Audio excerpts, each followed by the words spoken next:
It's been a short ride, but man, it's been a crazy one. The shit we seen and overcame, and all of it has made us some hell of a bunch of kids with stories for the ages of how the hell we got here. You can read it in the pages of receipts and tweets and poems that we left along the way. Every day is something new. I see the look on mama's face. I know this world is sick and it's twisted. The kids never listen. My prince in the system invents on a pistol. I never seen him use it, but he pulled it out a couple times. And that was Travis Thompson with the intro music.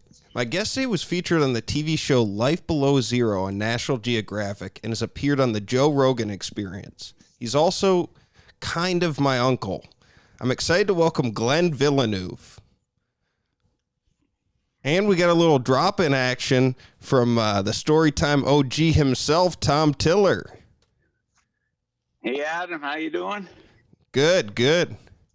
Thanks for coming on, Glenn. Hey, good to be here. So, I wanted to have you on today. I don't think I've ever, this is one of the first times we've really kind of formally met. I mean, growing up, I met you a couple times and stuff, but I wanted to sort of start with, can you guys just talk into the audio just for 1 second to make sure I'm getting what you guys are saying too? Cause yeah. I remember meeting you a few times, not too many times, Adam, but you were a lot younger. I haven't seen you for a while. I've grown up a little bit. I'm still in my parents' house right now, so obviously not that much. But he's visiting. He's not living here permanently, as we are. You live in Seattle, don't you, Adam? Yeah, I live up in Everett right now. So it's probably, have you spent much time in Washington? I figure you flew through there. It's been a while. I have. I mean, I remember once spending about a month in Seattle years and years ago. But when was that? That would have been in 91, the summer of 91. Wow, it's changed a little bit since then. Yeah. You were there during the heyday though, the grunge scene, and it was probably a pretty cool place. I was staying in Capitol Hill, and it was my first time there. It was actually not too long before I stopped and visited you guys in Louisville. It was the year you moved to Louisville. Really? Yeah. And I stopped in there in the fall. I was on a big motorcycle trip around the country. Yeah, my dad's got a couple stories about that, I think. I remember that. I remember you coming. Well, I remember that visit. I wanted to tell you kind of a fun little anecdote before we get started. Like growing up, I spent a lot of time in Vermont. I worked with my grandpa on building cabins up in northern Vermont, and I went deer hunting almost every year. So of my brothers, I spent probably the most amount of time in Vermont, and they, like, whenever I visited, we'd always be in the car quite a bit. It'd be like a couple hours driving from, here to camp. And my dad's a big storyteller. You probably know that. My mom definitely knows that. But I would always end up hearing a lot of stories growing up. And I heard this kind of legend of Uncle Glenn. This uncle that, like, from a very young age, like 8th grade or something like that, like teachers couldn't keep him in the classroom because he just would jump out the windows and just refuse to stay indoors. And if there's some exaggeration here, it runs in the family, as you know, but like basically it got to the point where this Uncle Glenn couldn't be contained, and he started pursuing his interests on his own, whether it was rock climbing or aviation or geology, and just kind of reading everything he could about it. And the last that I heard about the legend of Uncle Glenn was that he moved to Alaska, built a 10 by 10 cabin, and lived in the woods. And this was probably 2000, 2005 that I heard this. And fast forward to 2012, I'm working in Everett, and I sit down, made a steak for myself, turn on the TV, and all of a sudden the narrator says, Glenn lives a subsistence lifestyle in rural Alaska. And I'm like, I have an uncle named Glenn that does that. And And then the narrator goes, Glenn is originally from Vermont, but moved to northern Alaska in the late 90s. And I'm sitting there like, how many Glens are from northern Vermont that moved to northern Alaska? And then the screen panned and it said Glenn Villeneuve. And I'm like, that's my Uncle Glenn. And the reason why I tell this story is all throughout my life, it didn't feel real. Okay. Like these stories about you, it was almost like, there's a 30 for 30 about Bo Jackson and how like he did all these crazy feats and stuff, and you were my Bo Jackson in real life. Like I everything I heard about you didn't seem real, and that night I remember calling my cousin and being like, Glenn's on TV, what is this? It was crazy. So I thought you'd enjoy that story a little bit, but you've been on Life Below Zero. You did the Rogan podcast, as we talked about. And I just sort of wanted to do a different style interview as to like into the mind of Glenn, sort of what got you to where you're at, what inspired you, things like that. So when did you like... If anything I said, by the way, in that story wasn't true, please feel free to correct me. You got the outline pretty much right. One thing, just so everybody knows, you refer to me as Uncle Glenn, which I appreciate. It's more like, I think, a term of respect between cousins when they're different ages, but we're actually cousins. Yeah. So your dad and I are first cousins, so we're first cousins once removed. Yep.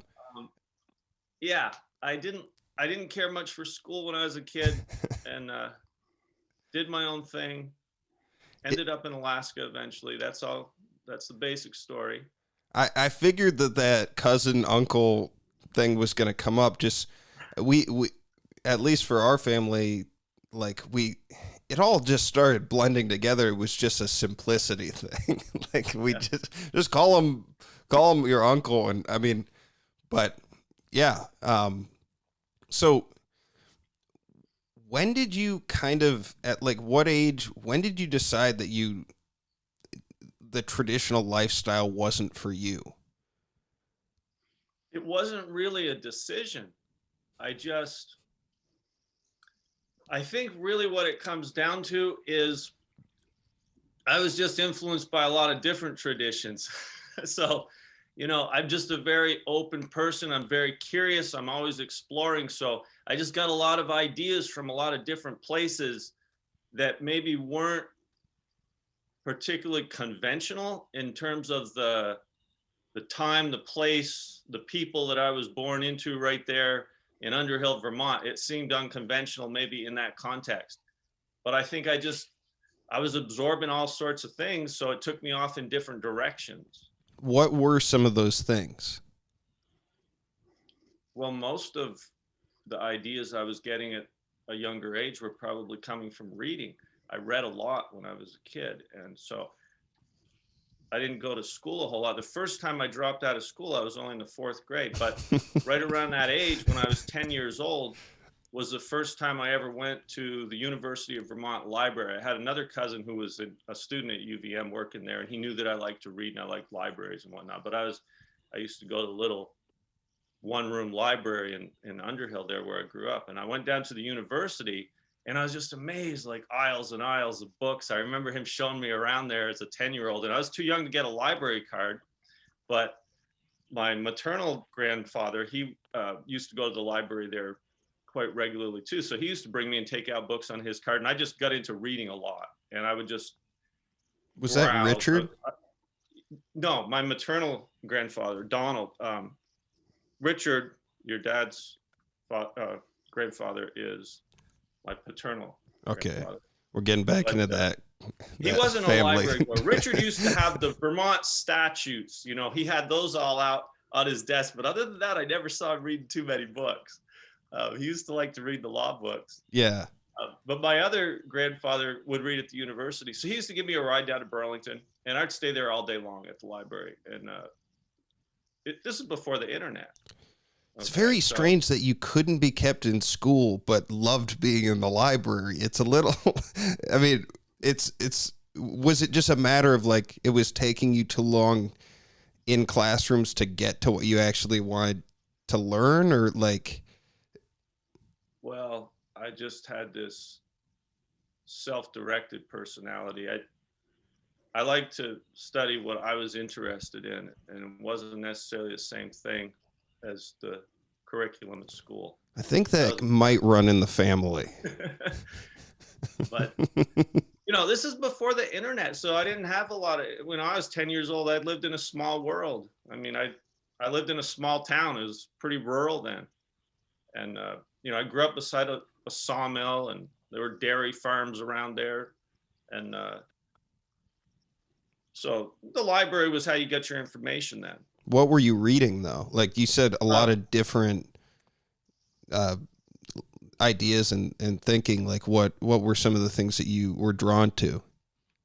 Well, when I was that age, I didn't really know what there was to know. So I can remember just browsing. I just start walking through the aisles and looking at books and, exploring the card catalog system, like all the different subjects, and just getting familiar with what was out there. I mean, I used to like to just browse encyclopedias and everything. So, but I started getting all different ideas. I mean, one area that influenced me a lot in terms of moving to Alaska and the hunter-gatherer lifestyle was reading anthropology, reading about different cultures, and particularly hunter-gatherer type cultures.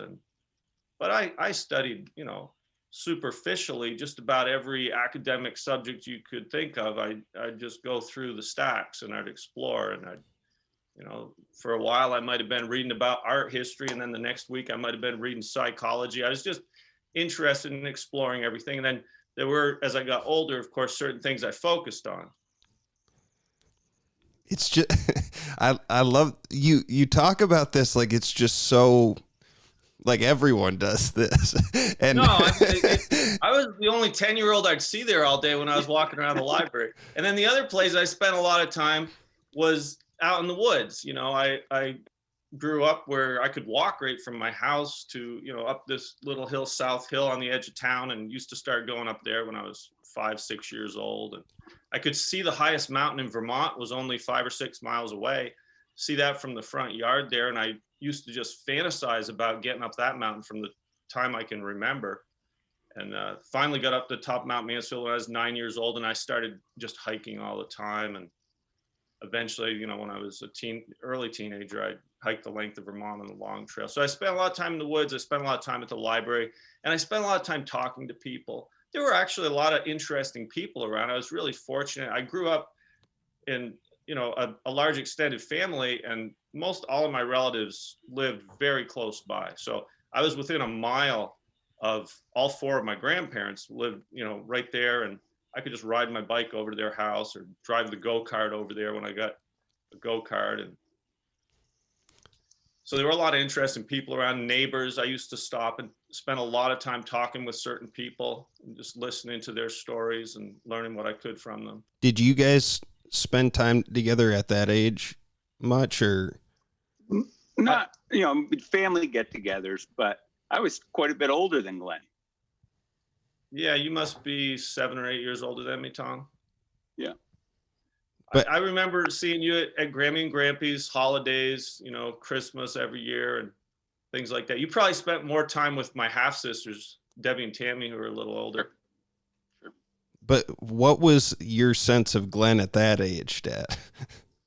I liked Glenn a lot. I mean, he was, like you said, curious, He's always interested in something new. And I think one of the things we both love is to learn. Maybe I learned more in a traditional academic kind of way, and Glenn learned more experientially, but we both have a wide variety of interests, a lot of them common. I love the outdoors. I'm not going to move to rural Alaska, but I mean, I do love the outdoors. I love flying. Glenn loves flying. Glenn loves to learn. I love to learn. We have a lot of similar characteristics in the way we approach life, and then some obvious differences. when you were at like the family get-togethers like that, I mean, you're 7 or 8 years older, and you come across, you know, him at that age. What was the interaction like? Well, he was a little kid, right? So, I was 13 and he was, 7 or Oh, I something thought like this that. was when you were in your 20s already. Sorry.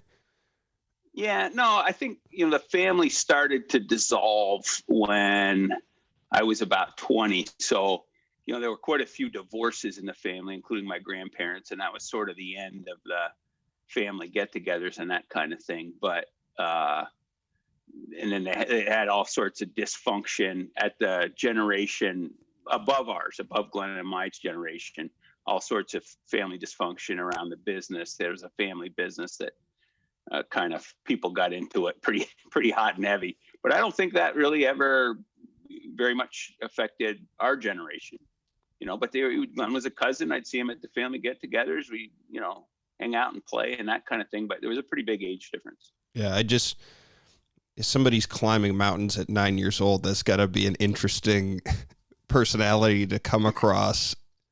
Heard plenty of Glenn's stories, 3rd, 4th grade, didn't want to go to school. I don't know why that is, that sort of thing. I remember when he was a little kid, a real little kid, he was about 1 or something like that. 6 months, 1. I was over at Ronald and Ann's house. Glenn was there and he bit me. Right? Just came right up to me and bit me. And I'm like, what the hell is it with this kid? Right? I'm like, how old are you now, Glenn? I am 51. 51. So I'm 59. So 8 years. So I was probably 9. He was, say 6 months or a year. Came right up and bit me. I said, what the hell is it with this? It's like a dog going over to somebody's house, having the dog bite you. And says, oh, he just does that all the time. And I said, okay. So he was unique. Even from the time he was a real little kid. I mean, I remember Glenn when he's born. I remember when Glenn was born. And he was always a very unique person in the way the questions he would ask, the things he would talk about, his experiences, how he approached school. Everything about him was unique, and I always enjoyed that. So, and Tom, what I remember of you, like you say, we didn't spend a lot of time playing together just because of the age difference. I remember seeing you at these family gatherings, but I'd hear stories about you. And my impression of you when I was a kid was that you were very interesting and very ambitious. I remember you did really well in high school. I remember when I was probably 10 years old, you got into MIT, and I hear about you studying there. I remember when you were working at GE as an engineer, and then when you went on to get into management. And we did start to get together a few times there when we were older. I remember really well going down to Boston and spending a few days down there with you, and you taking me to class when you were at Harvard Business School. And I found that just fascinating. That was really interesting. Yeah, we got a section on stories we're going to touch on that. I think my dad's got a couple good stories from when you visited him at Harvard,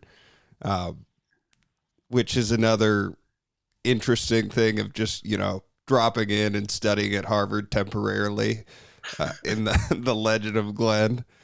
But I wanted to kind of go back to just this kind of non-traditional thinking thing. And how did, you were studying a lot, you had a lot of ideas, you'd spent some time out in the woods. When did Alaska, was that the plan? Did you just kind of end up there? How did you go from, studying this stuff to actually kind of living this hunter-gatherer lifestyle? Well, that was actually quite a bit later.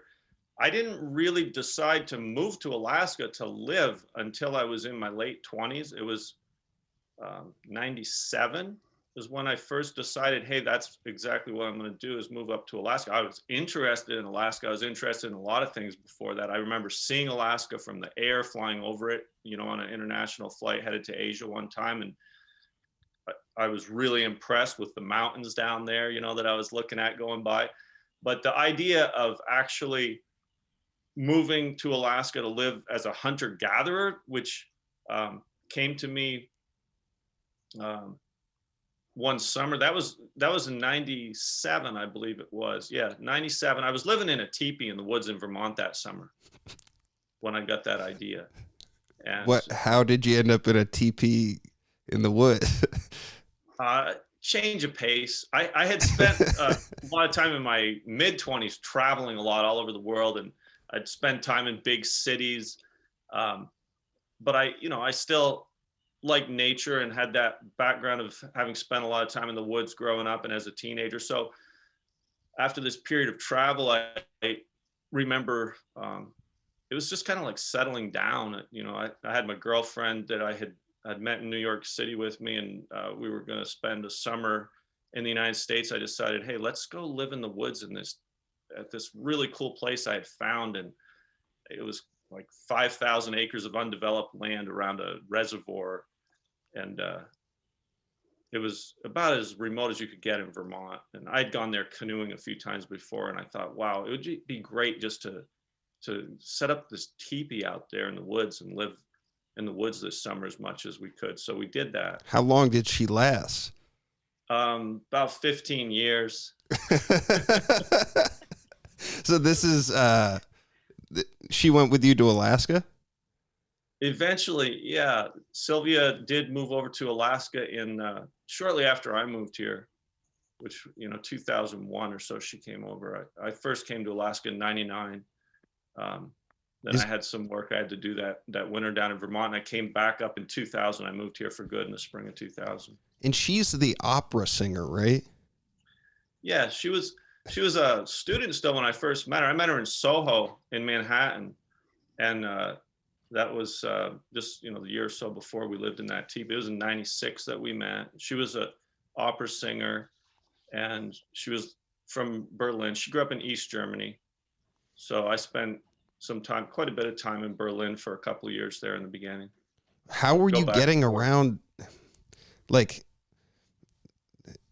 you were everywhere. How did you? Yeah, how'd you do this?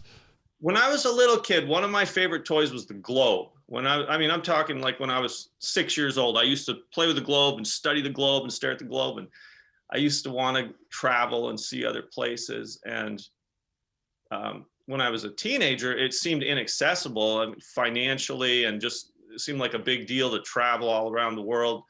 But then when I was in my early 20s, I figured out how I could do that with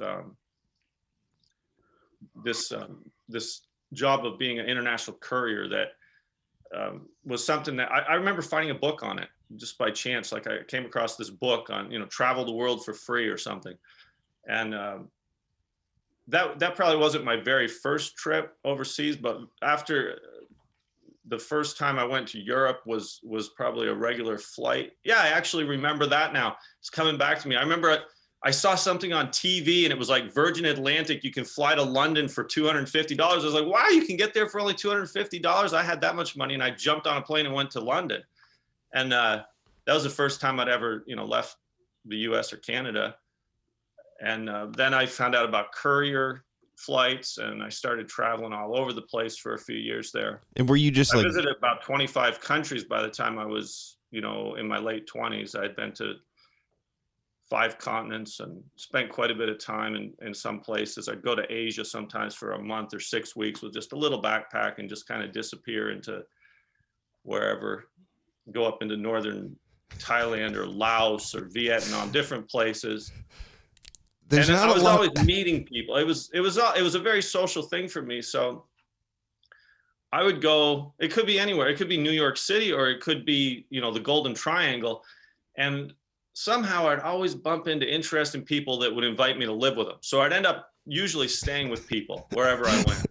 Like you guys, when I showed up in Louisville or whatever, down in Boston when you were at Harvard. And I met so many fascinating people. So to me, that was my college education. Those were the years in my early 20s when some people would have been studying in college. I was studying in people's homes around the world, kind of. Okay, so what was the job? Like, did you just hand off documents and then go do what you wanted to do? Basically, yes. I usually would. I was a freelance courier. So the deal was, basically express mail in most cases. That, you know, if you want to send something overnight, I don't know how it works now. This is quite a long time ago, but if you were in New York and you wanted to get a document to Singapore the next morning, the only way they could really do that was to check it on his passenger baggage because of customs. It would facilitate things if it was checked on his passenger baggage. So a lot of these companies were, you know, big mainstream companies like DHL, for example, was one that I remember carrying things for. And they would just check stuff on his passenger baggage. They had to have a passenger on the plane. It was really easy. Didn't have much to do. They'd have somebody meet me at the airport on each end with whatever had to go. And a lot of times I wouldn't even touch it. I mean, sometimes there'd be so much stuff going somewhere that they'd have a truck that would actually drive up to the plane. I can remember seeing like the DHL truck driving up to the plane and loading my baggage onto the plane. I didn't even touch it or see it. Then I'd show up in some place like Copenhagen and there'd be some other guy there picking it all up off the carousel. So it was, they just needed a passenger. Okay. Huh. So I mean, it was kind of like a loophole, like for that time, right? Because nowadays, like that what would that be qualified? Just airmail? Nowadays, I think they use DocuSign, electronic. Oh yeah. But in those days, yeah, it was something that was going on. I have no idea, to tell you the truth. I haven't looked into it. I have no idea if there's anything like that happening today. But at that time, it helped to send stuff as passenger baggage if you wanted to get it through customs faster. That's for crazy. A lot of locations. So, and the other thing was that because I was very flexible and I could go at the last minute, and I was interested in going just about anywhere. So that was very, you know, that put me in a position. They didn't have a lot of people like that necessarily that could just get a call and, hey, can you fly over to London, you know, in about 3 hours? And what I would do too is I had friends in New York City, so I'd stay a lot of times in New York City. And that way I could be at the airport really quickly and go wherever they needed somebody to go. That's awesome. And then typically I'd have an arrangement where once I got there, I could do whatever I wanted. I could stay as long as I wanted. I'd get a return ticket, but I could use it whenever I wanted to come back. So I might fly over to Bangkok, take 6 weeks, and just go around Southeast Asia during that time, for example. For a guy like in his 20s, that sounds pretty miserable. I can't imagine. I can't imagine doing that. So you traveled the world. And one thing I want to highlight too is, I mean, nowadays with the internet, you've touched on this, like it's so different, but the kind of the tools that you were looking at, I mean, just going through the card catalog, going into the library, and then having a physical globe and just like spinning it. And I mean, it seems like such a novel concept now, but like, you know, that's what you had at your disposal at that age, which I really like. And it's crazy to me that you literally traveled the world starting from like an idea in this library somewhere. I mean, it's pretty cool, but how did you end up going from traveling the world to the Brooks Range? Like, what was the process there? Well, that summer that we were living in the teepee, I can remember seeing contrails going over and thinking, hey, I just have no desire to fly anywhere. I have no desire. I've seen enough of the world for right now. And I was really into the local scene right there in the woods again. It was kind of, you know, like when I was a younger child and I used to spend more time in the woods, I was kind of getting back to nature. And I wasn't able to stay there continuously all that summer, but as much as possible, I'd spend, you know, a week or 2 or 3 weeks at the teepee and looking around.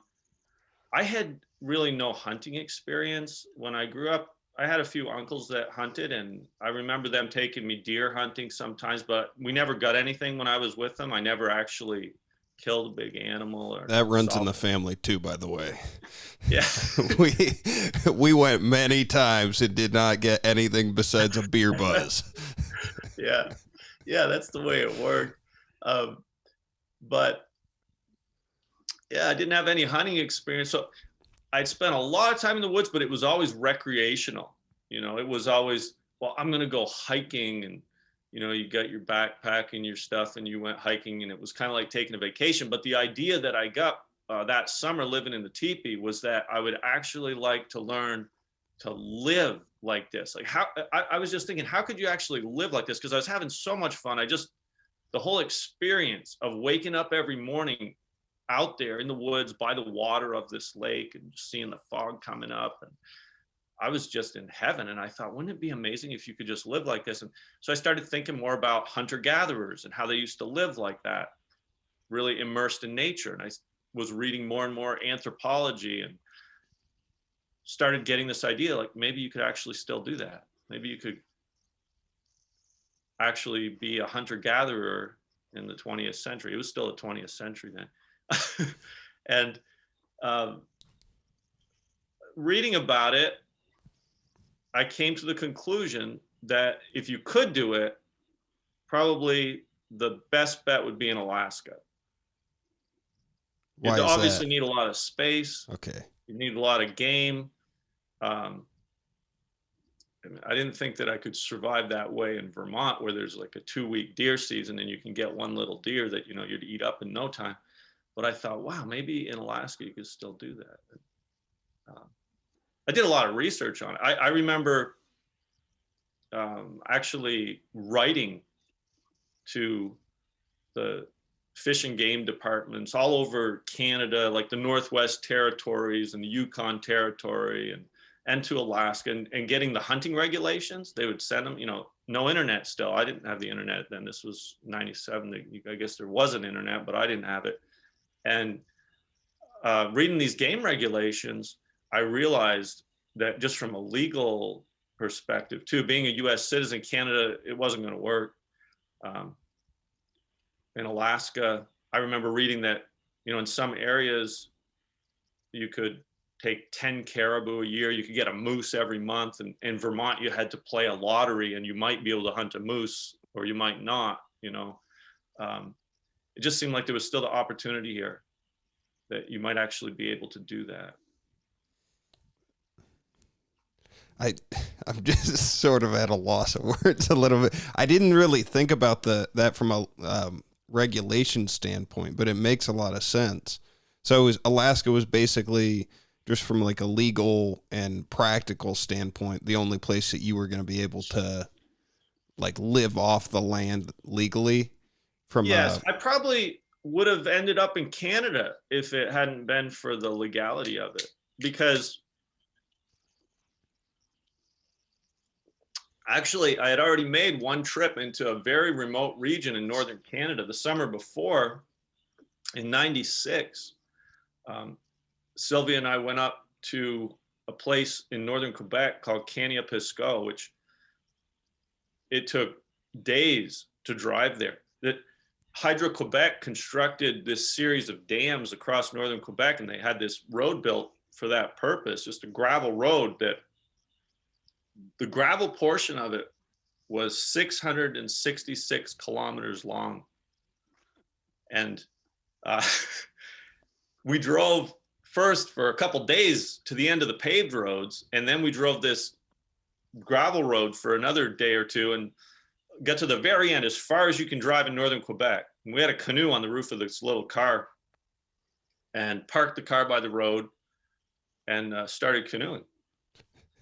And that must have been a weird feeling when you got to the end of the road after driving. And it was did it just stop, or like, did it just stop?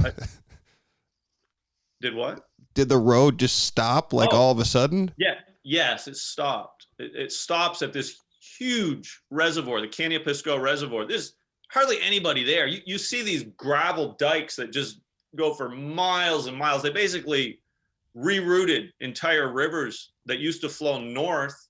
They're now flowing west into James Bay, and then they have these giant dams and they sell electricity all the way down to New England. So it's a huge industrial project.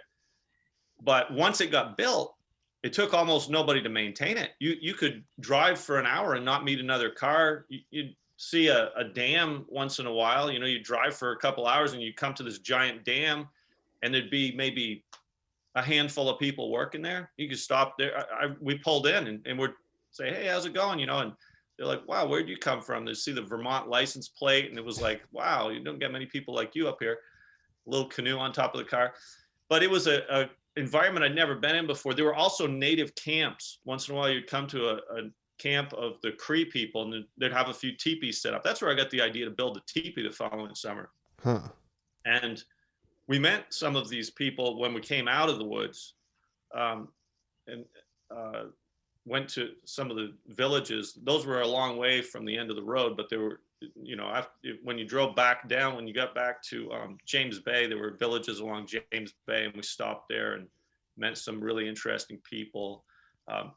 In the Brooks Range, you might have seen on Life Below Zero, a little sod house that I constructed. Actually, that's modeled after a sod house that Sylvia and I stayed in for a few days at a village on James Bay called Chisasibi. Somebody there gave us this little sod house to stay in while we were there. They said, hey, if you repair the sod on it, you know, it hasn't been kept up for the last couple of years, you can stay in there. We learned how to put the spruce bough floor down from these native people there in Chisasibi. And so I started getting ideas from people up there. But then the next summer, when I was living in the teepee, I realized that I couldn't legally operate in northern Quebec. So it would have been a really marginal existence. The native people were very friendly. They were always, you know, saying, oh, did you, you know, do any hunting? And I said, oh, I can't legally hunt. Oh, don't worry about it. You know, everybody's got to eat. But, you know, I had longer range vision of having a family and actually getting established. That wasn't the place to do it. So I ended up making 5 different trips into northern Quebec before I moved to Alaska. It was very educational, but just for legal reasons, I couldn't really settle down there. Mm-hmm. And like, how did you end up, like, so when was the first time that you went to Alaska, I guess? 99. Okay. And then how did you pick the Brooks Range? Like, was it sort of just like go wherever you want to go, or like, did you have to get that particular plot, or what? Well, is this where it wasn't that simple? It was a big process. From the time I decided in 97 that I wanted to move to Alaska, and I actually decided just reading about it that summer that I wanted to move to the Brooks Range, till the time I actually drove up the haul road here that goes to the Arctic Ocean, the only road across the Brooks Range, parked my van and walked into the lake that you've seen me living at. It took me 7 years. From 97 until 2004 was the summer that I actually walked out there for the first time. But during that time, I did other things. It all kind of fed into it, but I got into aviation. I got my pilot license, and then I decided to go on. I ended up getting an airline transport pilot license. That took quite a bit of time. You have to fly 1,500 hours to get that. Mm-hmm. And, you know, but the first step, in getting to Alaska was to get my pilot license. I decided that when I was up in Canada that I was going to get my pilot license because on one trip to northern Canada, we were canoeing for 6 weeks, and we would see these small little bush planes once in a while fly over, little float planes. And I started thinking that, you know, that would be a good direction to go in terms of career possibilities in Alaska someday, like to get my pilot license. Actually, the first call I made after that trip of being gone for 6 weeks, and this is before satellite phone. I didn't have a satellite phone. We didn't have a radio. No communications at all for 6 weeks. Just the two of us. Didn't see another human on the ground. So we get back to this road, and they would have these little telephone booths. You'd drive down the road for an hour, and then you'd come to a telephone booth beside the road, emergency phone. So no cell phones or anything. So I step into the first little telephone booth in the middle of the wilderness that I came to, and called up Vermont to let my family know I was still alive. And my brother Neil answered the phone, and he said, hey, Glenn, I decided I'm going to quit doing the work I'm doing. I want to get into being a pilot. I'm starting this ground school next week. Do you want to do it with me? I said, yeah, I was just thinking about it, Neil. So drove back down to Vermont, and that was in 98. That was my second trip up into northern Quebec, and started taking ground school. And over that winter, 98, 99, got my private pilot license. And shortly after I got my private pilot license in the spring of 99, jumped into a Cessna 172 and flew to Alaska. So that was the first time I actually got to Alaska on the ground. Dad, do you have any questions so far? Just because you are flying quite a bit now, and this is up your wheelhouse. Yeah, I'm way behind him in terms of I started much later in life than he did, but we both share a love of aviation. You still fly, right, Glenn? Yeah, I took 15 years off, and then just a couple of years ago, I got back into it. Yeah. How many total hours you got? I think I've got about 1,850 hours now. So most of it you had when you built up the time before, because you had a float plane business or something up in Fairbanks, didn't you? At some point, didn't you have a plane with floats? Because you came out to Minnesota, I think I remember. Yeah, but I didn't actually get a business going. I was headed in that direction, and it basically turned what I thought was going to facilitate the lifestyle that I wanted to live up here. Actually, I realized was incompatible with it. To actually operate an air taxi service, I would have had to live in town. It would have been a full-time job to pay fixed costs that you couldn't get out of. I mean, the insurance was very expensive, and the amount I would have had to fly, I realized there's no way I'm going to actually be living out in the bush and doing that at the same time. So I gave up flying entirely. In order to live in the wilderness, I basically made that choice that I was going to give up flying, and sold that airplane in 2004 and walked out there to the lake and started living. So I didn't fly from actually the fall of 2003 until 2018. I didn't fly for 15 years. And then after, several years making television on LBZ and my financial situation had changed, I thought, hey, I could afford to get back into flying now, and I could actually just, fly on my own. I wouldn't have to generate income with the airplane. So I bought another airplane in 2018, brought it up here. But most of my time was done years and years ago. I've probably only flown 150 or 200 hours since I started flying again. Neat. How'd you ever find that place in the Brooks Range? That place in the lake? I mean, where'd that come from? That was a challenge to find a place. Once I got here, I realized that, hey, you actually couldn't just go anywhere and settle Was down. it a realtor? Did you find a listing in a realtor and you went No, out I never and did a owned showing? I actually did really spend a lot of time exploring options to buy a parcel of remote land in Alaska. And there actually are some listings, but most of the state, as you know, is public land. So Right. If you want to own a piece of land in a remote part of Alaska, it can be difficult to find. And I put just huge amounts of time into searching.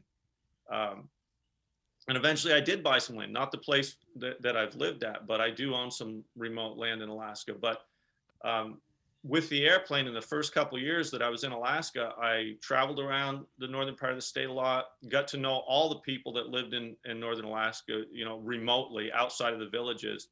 There aren't that many people.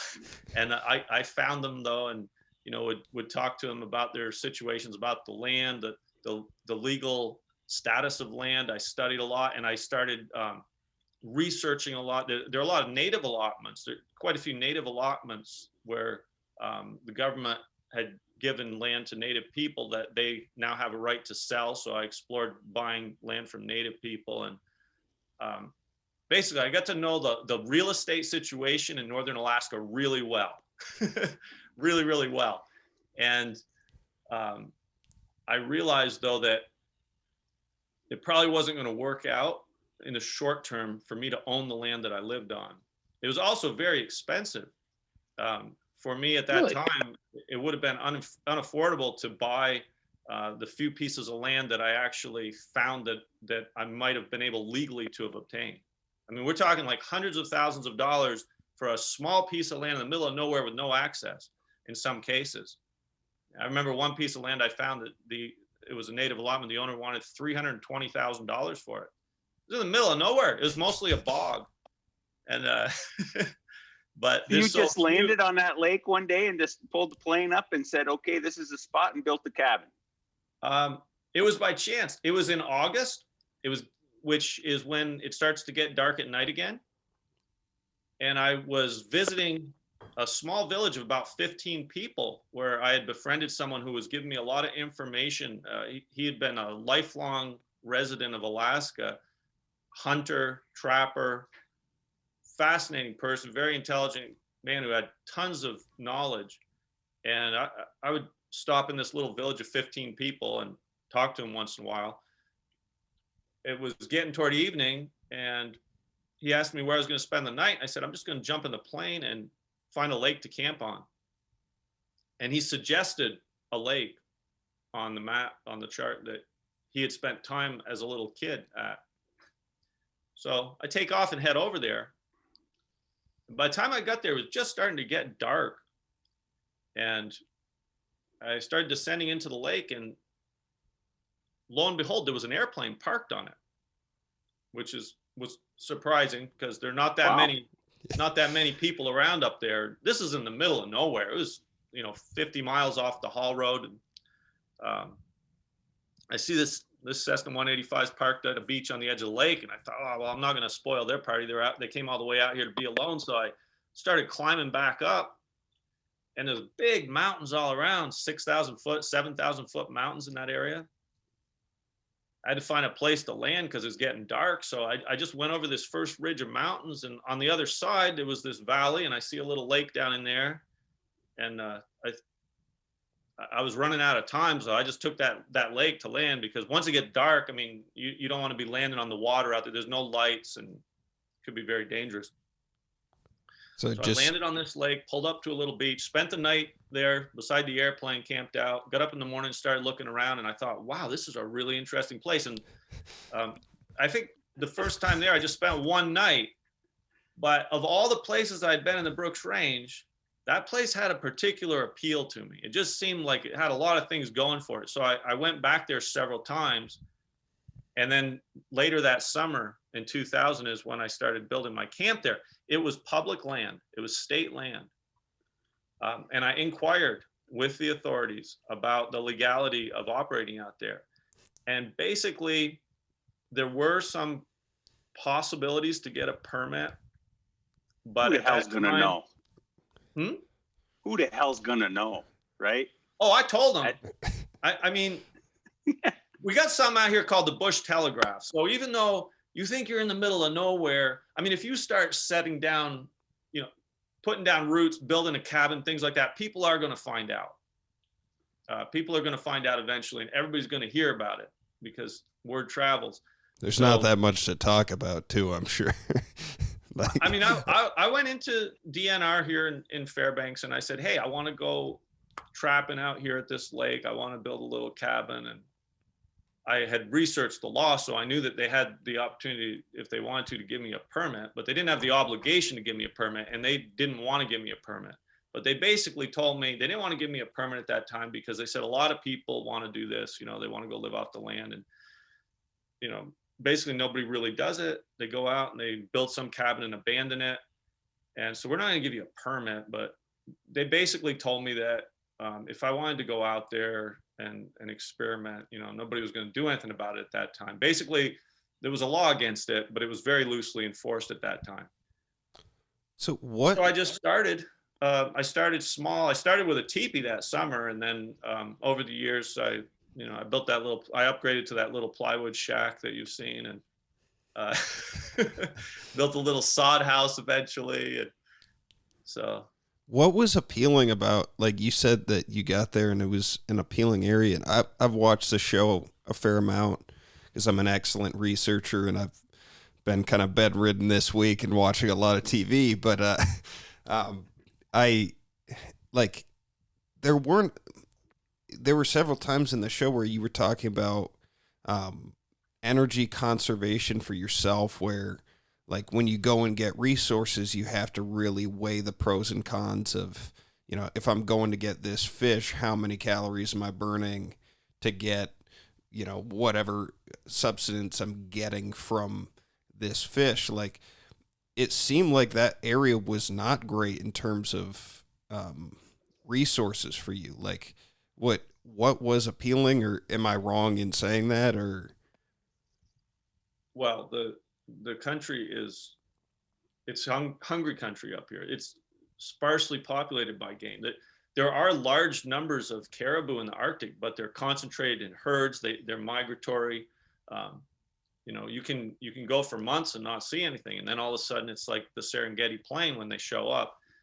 That just goes with the territory. But what I was looking for was a place where I could operate on foot or with just a canoe that I paddled, and that's actually difficult. Most people that are living remotely in Alaska today, they have more motorized transport. They'll have motorboats, they'll have four-wheelers, snow machines and whatnot, because they're long distances that you need to cover in order to find enough to eat, in order to get the resources you're looking for. What I thought I could do at that lake was get what I needed on foot, just because of the fact that it was good moose for that country. It was pretty good moose habitat. There's some places you'd go where you'd never find a moose, but there was a lot of sign of moose there. And I thought, hey, I could probably get a moose up here in the fall. Also, you know, some places you'll never see caribou, but the caribou had started returning to that area by that time. There were decades where there were no caribou over there, but the first spring, I noticed that caribou were migrating through that area when I was flying around. Large herds of caribou, thousands and thousands of caribou came through there. And there were also sheep on the mountains right around the lake. It wasn't ideal sheep hunting, but there was the possibility to hunt sheep there within 5 miles or so of the lake, so I could potentially walk there to where the sheep were. And there were also fish in the lake, not the best fish. You know, some lakes would have been better, bigger lakes, or places that were connected to bigger river systems would have had salmon or more fish, but there were some fish in the lake that I could get to. There was wood there. There are a lot of it's close to tree line, so there are a lot of places where there's no fuel for fire. You're just on tundra, and it'd be very difficult existence. But there was spruce forest around the lake. And you said that you didn't have a lot of hunting experience when you were in the TP in Vermont, and then it was like 7 years, you said, until you ended up at the Brooks Range. Like, what kind of preparation did you do, or was it you got there and figured it out? Well, I did some small game hunting on these trips up to northern Quebec, you know, hunting spruce, grouse, snowshoe hare. The biggest thing I'd ever killed was a snowshoe hare when I actually walked out to live at the lake. That's great. And yeah. you were planning on just did you have store-bought food, or like were you planning on figuring out yourself? In the fall of 2003, when I still had the airplane, I flew out some supplies. I built that little shack that stayed there until just a couple of years ago. And I had a few steel barrels, 55-gallon steel barrels, and I put supplies in them. I put, you know, ammunition, some knives, basic things that I needed. I left there, and I had some food there, really basic food, like a bag of oats, bag of flour, bag of powdered milk. I left a few things like that. My goal was to get by with as little store-bought food as possible, so I didn't go overboard, but I left enough stuff to get me started. I didn't want to walk out into the wild and starve to death. So how did it go? When I walked out there, how did it go? Because that's a decent gamble to just be living off of powdered milk and oats for like that gets old pretty quick, I would think. I didn't mind the hardship of that. I liked the challenge of it. That's why I did it that way. I actually cut it really close, but I thought I'd be okay. I left enough food that I thought if I get out there in July, I can make it with fish in the lake, some small game that I could get during the summer, and this store-bought food until September, when I'll have the chance to get a moose, when it gets cold enough to get a moose. So I'm pretty thorough in my planning, and I had this idea that I'd have enough to make it till September, but I did have to get a moose in September, or I was going to have a big problem. And the biggest thing I'd ever killed was a snowshoe hare. So there was that. That kept it exciting. That kept it interesting. What did you have for firearms? I had a 30-06, which it's the one center fire rifle that I've ever killed an animal with in my life. And I've used it for everything, you know, all big game, caribou, sheep, grizzly bear, moose. But at that point, I'd only shot targets with it. But I didn't realize that you I mean, that's a gamble to go out there and like, I mean, how hungry did you get? I got pretty hungry because I had calculated it so well that my store-bought food would run out by September, that when I started moose hunting, I had 1 bag of flour left. And I can remember getting down to the very end. I remember the last bread I cooked and I had some cornmeal, and the last one I made cornmeal, a mix of the cornmeal and the flour. I made this cornbread, and I had my cornbread, and the last batch I made, when I ran out of there was this little, I think I had maybe like 2 or 3 pounds of flour left, but I went and I miscalculated the salt, and I put too much salt in this last bread I made. Oh, God. And so I'd go out moose hunting. All I had was fish that I caught and bread. And this last batch was like, it had 4 times the salt it was supposed to have. I forgot. I put a teaspoon instead of a 1/4 teaspoon per cup or something like that, per cup of flour. And so I was eating this terrible salty bread. It was like Gatorade bread. Say again? It was like Gatorade bread. You get all your electrolytes there. Oh, yeah. I got too many electrolytes. So, But it was a little bit discouraging because I didn't know that much about moose then. And I had no idea how to call moose. I started experimenting and I had no luck at all. I saw some of that on the show. There was one scene where you were kind of screaming at the moose, which was pretty interesting to see. You probably mean the caribou on the lake. Yeah. When I was yelling at the caribou. Yeah. That's a whole different technique, echo chasing. But that was a fun thing to show all my friends and stuff. I was like, this is my Uncle Glenn. And it was just you screaming at a bunch of animals in the woods. And it was cool, though. When I'll get into that. I'll explain that. But when you're hunting a moose, you don't yell at them in that way. But a very common technique, and the way I've gotten all the moose I've ever killed except the first one, is to call them in by imitating another moose. But at that time, I didn't know how to do that. I had no idea. And I was trying. I remember finding some caribou antlers that were shed on the ground, and I'd click them together and maybe a moose would come. Didn't. And, you know, there are not a lot of moose there. Moose use the area, but because there's so much less vegetation there than there is further south, there's less for them to eat. They need a much bigger territory. So you have far fewer moose. I mean, you can walk around that lake. It's about 3-4 mile walk. And you might not see a single fresh moose track, you know, even if it's a condition where you would notice them, like a light snow. You can walk around the whole lake and there might not be a single moose there that day. There might not be a moose in that valley sometimes. So I'm walking around looking for moose. It's not going too well. It took a long time, day after day. And when I did see moose, I didn't have any luck getting a shot at him. I didn't have any luck getting close at first. So it was getting discouraging. And legally, I can only hunt bulls. But it got to the point where, okay, I'm going to get any moose I can get. If I see a little calf moose today, I'm going to shoot it because I'm on my last bread here. And how were you feeling when you were like just eating bread? Like, I mean, that's not like for the amount you're moving around and hunting. And I mean, it's not much in terms of nutrition.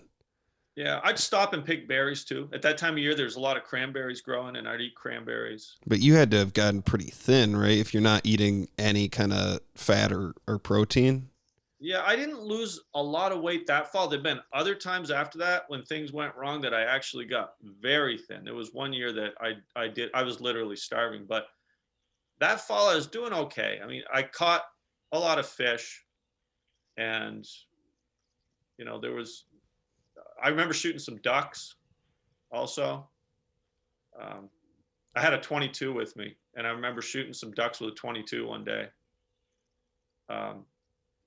But eventually it had snowed a little bit. In September, it starts snowing and it's getting real cold. The lake freezes up sometimes at the end of September. So one day I was out and I think it was my 10th day looking for a moose, and I'd seen a few moose, but I just couldn't get anywhere near close enough to them and to take off. I was trying to sneak up on them rather than call them to me. Most of the time, try to sneak through the bushes, and you'd make noise and moose take off. Also, I had to get really close because I only had open sights, and experimenting with targets, I realized, like, gosh, Glenn, you better get really close to this moose. I actually had in my head that I'm not going to take a shot unless I'm 75 yards from the moose. I might not get a really good shot because my vision is not that great. And with the open sights, it didn't work too well. I had a plan. I had a scope with me. The problem was I'd made a mistake, and when I walked out there, I carried my rifle with me. So I had just the open sights on it. I had left in one of these barrels the scope, and I thought that the rings to attach it and everything was there. It wasn't. I couldn't attach the scope to my gun, so I ended up using the open sights. But anyway, after quite a few days of hunting a moose, I finally was out there one morning and walking around the lake, probably a half a mile or so from my camp. I came on some fresh moose tracks in this snow that had fallen, maybe about 1 inch of snow, and it was snowing lightly at the time. And I started just tracking this moose, which was something that I really hadn't done before either, tracking a moose. And usually, now that I have a lot more experience hunting moose, usually that doesn't work out too well. I have one other time tracked a moose and caught up with it, but a moose just walking, I mean, they're probably going 6 miles an hour or so, and they move a lot. So it's usually not the best strategy, but I was tracking this moose for quite a little ways, maybe a half a mile. I followed the tracks, and I came into an area. I was in a spruce forest, small spruce trees. Trees up there aren't big, they're like this big around. But I came into this opening where it was tundra, and there's the moose. It's a young bull moose, and it's probably within 75 yards or so of me, standing right there looking back at me. It heard me following its tracks, and it had just stopped, and it was turned back looking at me, and I picked up that gun and bang, I shot it. You didn't call it at all? No, it was close enough. Okay. I shot it, and it wasn't the best shot. I hit the spine though, and it was the back legs collapsed. It was paralyzed. I had to shoot it again. I actually ended up shooting that moose 3 times. It was all, it was pretty exciting. I was all pumped up. My heart was racing. Wow, I'm shooting a moose. It went down, but it no more cornbread. It could still stand on its front legs, and I was bang, I shoot it again, and I walked up, and it still wasn't completely dead, and I shot it a 3rd time. And the days were starting to get a little shorter, and it was snowing, and I realized once I got up to the moose and it was laying there on the ground that I was about 600 yards from the water. And the moose, it weighed definitely over 1,000 pounds. And it started to settle in that I had a pretty big job in front of me. I had my little knife, I had a backpack, I had my rifle, and I was all alone out there, 60-mile walk from the road. How far were you from your camp? Well, the whole key was to get it to the water, because I had a canoe that I had also left up there with the airplane the year before. And it was going to be able to water. I could paddle the canoe over. It was probably straight across the water. It was maybe half a mile. Mm-hmm. But the 600 yards down to the lake was the problem. And in subsequent years, I typically did not shoot moose that far from the lake. But that first one, I had quite a job. I also didn't have a sled. After moving that moose, I realized sled is a very helpful tool. And did you just carry it? Moose without a sled. Did you just drag it, or what did you do? Oh, there was no chance of dragging. No, there's no chance of dragging a whole moose. I had actually read a lot about butchering moose and moving moose around, so I wasn't totally clueless, but it was all theory, and I had to put it into practice. So just cutting it up was the first challenge, and a variety of things happened. I actually got charged by another moose just before I started butchering it. I wrote that story. It's on Facebook in the notes section if you want to read that one, but I don't want to diverge too much. The main challenge though was getting it down to the lake. So I cut it up into 10 pieces. It's 10 or 11 pieces is usually, you have 10 or 11 loads to move a moose by yourself. without any equipment. It always ends up taking me at least 10 loads, I think, to move a moose, even if I'm dragging them in a sled. But it took me, it was totally dark. By the time I got this moose cut up, it's the middle of the night. I don't know what time it was. I didn't even have a watch then. I didn't have a calendar. I kept track of the date just by marking each day. And, I knew basically what time of day it was by where the sun was. But can I ask something? When you were butchering it for the first time, you said you just had theoretical knowledge of it. In hindsight, was there anything that you did incorrectly that like you kind of screwed up on that first moose, or did you get kind of lucky that you did it the right way? Well, it didn't turn out too badly. I was able to salvage all the meat, but I definitely don't butcher moose in that way now. I've refined my techniques a lot. How many moose have you shot, Glenn? I think 15 moose. 14 or 15. And they're typically 1,000, 1,200 pounds, something like that. I would say so. I've never been able to weigh a moose, in one piece. Right, but just ballpark. Biologists, they're not 500, and they're not. Yeah. Yeah, biologists say a big moose up here can weigh 1,600 pounds, a real big one. Yeah. I've shot some that are pretty darn big, and I'm sure they're getting in that range, 12, 13, 1,400 pounds maybe. I've seen some snowmobiling up there, and I wouldn't want to mess with them. I know that much. I was glad I was on a snowmobile. Get the hell away from them. Yeah, they're big animals. Yeah, they're really. How'd you ever go from hanging out in the Brooks Range and shooting moose and ducks and fish and living this hunter guy? How the hell you wind up on a TV show? Yeah, that took a few years to organize too. Basically, after living out there for a while, I realized that, hey, this is a very unique thing in this day and age to be living this way. And I, learned a lot and was getting to a point where I felt it was time to start sharing this with people. What good did all this knowledge that I was gathering and all these experiences that I was having do if I didn't share it with people? So I wanted to find a way to do that. And I was thinking along the lines of making some type of a documentary, independent film.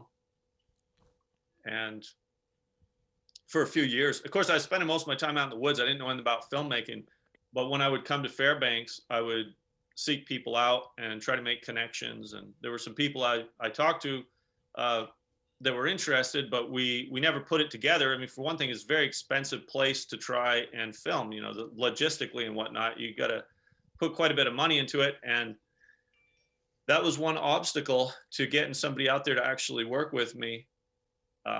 But in the process of making these connections, at one point I was handed an email address by somebody, and they said, hey, you should get in touch with this guy. He's looking for somebody like you. And I was just about to walk back out to the Brooks Range that year, and I sent an email off just before I left. And I said, hey, I've got a satellite telephone, which is for emergencies. And it's not turned on most of the time, but I check messages every once in a while. This is the one way that you can get in touch with me. I put that in the email. And by that time I had gotten this Iridium phone. So I walked back out there, and I was by myself that winter. I think I sent that email in August, and I never got any message on the satellite phone. I'd sent a lot of emails to different people. I kind of forgot about that. I wasn't even thinking about it anymore. In April, I picked up that phone one day and checked for any messages that had come in. And sure enough, there was a message from that person that I had sent months and months before the email. And they wanted me to call him up. So we started talking. It was a TV producer in LA. And we spoke every day for a couple of weeks. And the executive producer of the show flew all the way from LA up there to meet me. And that's when we started filming. I think a few weeks after that, maybe a month after that, we were filming. So once I made that connection, it just happened really fast because they already had the show going. The show had already been in production for a whole season. Actually, at the time that I got involved in it, the first episode was premiering right then. I haven't watched, I've probably watched, I don't know if I've watched 25 or something like that episodes. I didn't watch it all the time, but whenever you were on and, you know, I happened to catch it, of course I was interested in it. And it covered, you know, a lot of the same sorts of stuff over the years, and it was interesting. One thing I never really figured out was you're living this dangerous lifestyle, right? You're up there many times by yourself. I'm sure not always, but many times by yourself.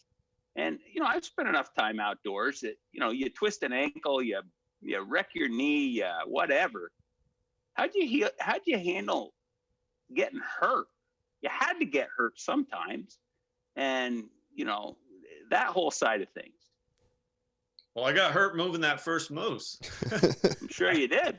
I did get it all down to the water, and it took me a couple of days, but I got it all back to my camp. And I then proceeded to lay down in my bed for 5 days, unable to move because I'd hurt my back so bad. But that was really the biggest danger out there was if I can't walk home, I'm screwed. So I had to make sure I didn't mess up and break my leg when I was up on a mountain or something like that. You know, that was always the biggest danger. Were there ever times that you did that you got hurt and, you know, you kind of, you learned how to skin a moose, you learned how to shoot, you learned how to hunt. How'd you learn how to kind of take care of yourself in the medical side of it? Bush medicine. I mean, you had to have an infected tooth. You had to have, you know, some sorts of problems like every human being ever has had. There's a book called Medicine for Mountaineering, and it was one of only a couple dozen books that I had up there at the camp. Well, that book, if you pick it up, Tom, you got to be real careful because I've used it so much that half the pages will fall right out on the floor when you pick it up. But yeah, I studied that one pretty well. And, you know, most of the time I stayed very, very healthy. But there have been a few times when I had problems. And in the early years, when I first went out there, I didn't have a satellite phone. I didn't have a way to communicate other than I always had a little two-way radio that I could, in an emergency, I could wait for a plane to fly over. And I never had an emergency where I used it that way, but there was a time, a couple times where I got messages out in the early years that I was still alive, just so people knew I was okay, by calling a plane. I remember one time I hadn't talked to anybody in a couple months, and I wanted to let my family know that everything was going okay and I was alive out there. And I made a plan. Okay, next jet that flies over, I'm going to call them up and get a message out. And you know, they draw the tracks up differently every day depending on the upper level winds. And lo and behold, I didn't hear a jet go over for like 3 days. It was also bad weather. When it's windy, you don't hear. If it's cloudy, you don't see the contrail. So I couldn't call anybody for a few days. And then one day I heard this jet, and you have to be fast because, you know, they're going 500 miles an hour. You don't have long to talk with this little radio that's not transmitting that powerful. And I get on there and I'm like, hey, anybody on 121.5, man on the ground, got to talk to you. And sure enough, the guy answers, and it's American Airlines, and he's on his way to Tokyo from Newark. And I said, hey, I'm down here on the ground by myself in the middle of nowhere. I got to get a message out. Can you help me and relay a message to Anchorage Center? And he said, sure, I'll help you out. I give him the phone number in Vermont. I said, just call him up and tell him I'm doing okay, but I'm not going to be out on time, you know, because I had a date that I knew I wasn't going to make to get back to the road. He talked to Anchorage Center. He said, they're making the call for you. He said, good luck to you. That's funny. One of the questions. What was the longest time you spent completely by yourself out there? Like, you know, was it a month? Was it 6 months that you were all by yourself? 4.5 months. What was that like? What was that like? I mean, you know, some people go crazy when they're by themselves. Some people love it when they're by themselves. What was that like? It was a challenge psychologically. The very first time I went out there, I was 4 months by myself. And I really liked it because I had planned it and I wanted to do it. And I knew it wasn't going to be easy, but I just wanted to see what's it going to be like to be 4 months by myself. Now, the next time that happened was quite a few years later, and it was different circumstances. You I'd split up with my wife, and I wanted to be out there. I didn't really want to be out there alone, but it was, go alone or don't go this year. I decided to go out alone. And that time I went for 4.5 months without seeing a single person. Then I saw one person, and then I went like another month without seeing anybody. And it was hard. It was like, I really got to get out of here. Well, I'm still young enough to find a girlfriend, because I just didn't want to keep sitting out there alone like that forever. But, yeah, Were you talking to yourself? Like, are no, you not Not speaking? out loud, but you have to, stay organized, stay very methodical, have a good routine. I mean, most of the time I'd be pretty upbeat and happy, because there's so much stuff going on. I mean, one thing I always say about it, it's a little bit like being in solitary confinement, but I'm not locked up in a box. I mean, I can run all over the mountains. I can see beautiful animals. I can, have a lot of adventures. It's exciting. So a lot of people, when I would feel down, that's what I'd think about. I'd be like, hey, there's a lot of guys locked up in concrete boxes today that haven't seen anybody in 4 months. Yeah. I'm out here in the woods. I mean, this is great. I cheer myself up by thinking about that. But has that affected you at all, in the sense of, like, I mean, socially, you desocialized yourself for a period of time, and now that you're back, you're living in town and around people a lot. Is it ever difficult for you to be around people regularly, and just kind of need to be able to go back to that place? Or no, I mean, I tend to be a bit introverted, so, I recharge by spending time alone, but I only need a couple hours alone. I don't need 4 months alone. yeah, that's a bit of a stretch. So it just makes you appreciate people more. I mean, when I have gone a long time without seeing anybody, and then I see them, I mean, it's awesome. You talk to people, and I can remember coming into town, going over to the grocery store, and just like starting up conversations with people at random, and be like, just so appreciative to have people around to talk to, and really happy. I mean, Well, there are millions and millions of people going through that right now with this pandemic, right? My dad is an example of one, right? I mean, he's very afraid. He's 81 years old, and he's very afraid of getting coronavirus. My mom is another one. She's in a memory care facility. She's 83, and no one can go visit her, right? So there's millions and millions of people that are going through that.